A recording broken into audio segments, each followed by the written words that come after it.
ഇന്ന് freezing rain ആയിരുന്നു. Freezing rain ആയിക്കഴിഞ്ഞാൽ പ്രശ്നം ഇതാണ്, ഗ്ലാസ്സിലൊക്കെ മൊത്തം അങ്ങോട്ട് ഐസായിട്ട് മാറും. പിന്നെ ഈ ഐസ് മൊത്തം നമ്മൾ ഇങ്ങനെ ഭയങ്കരമായിട്ട് ചുരണ്ടി കളഞ്ഞാൽ മാത്രമേ നമുക്ക് വണ്ടി എടുത്ത് പോകാൻ പറ്റുള്ളൂ. 1 മണിക്കൂർ കഷ്ടപ്പെട്ടിട്ടാണ് അത്യാവശ്യം ക്ലാസ് ഒന്ന് വൃത്തിയാക്കി എടുത്തത്. ഫ്രീസിങ് റെയിൻ എന്ന് പറഞ്ഞു കഴിഞ്ഞാൽ ഒരു ഭയങ്കര പ്രശ്നമാണ്.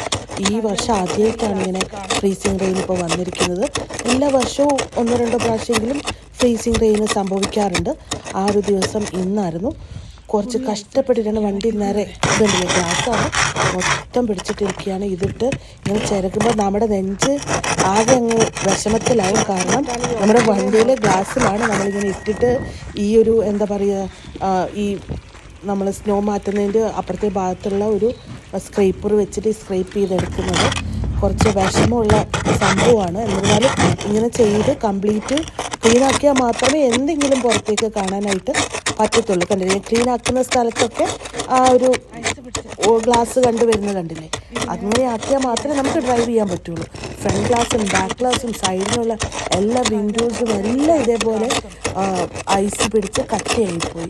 അപ്പോൾ ഏകദേശം ഇന്ന് ഒരു ജോലി കഴിഞ്ഞൊരു 2 മണിക്കൂർ ആ തണുപ്പത്ത് നിന്ന് പണിയെടുത്തിട്ടാണ് കാറൊന്ന് അത്യാവശ്യം ഓടിക്കാൻ പറ്റിയ കാര്യമാക്കി മാറിയത്. ഈ ഹിമമഴ അല്ലെങ്കിൽ ഫ്രീസിങ് റെയിൻ സാധാരണ വീഴുന്ന സ്നോയാണ്, ഇതെന്ന് പറയുന്നത് ഐസായിട്ട് തന്നെയാണ് മഴ പെയ്യുന്നത്. അതാണ് ഫ്രീസിങ് റെയിൻ. അപ്പോൾ നമ്മൾ വീഡിയോ ഇഷ്ടമെങ്കിൽ ഒന്ന് ഫോളോ ചെയ്തേക്കണേ.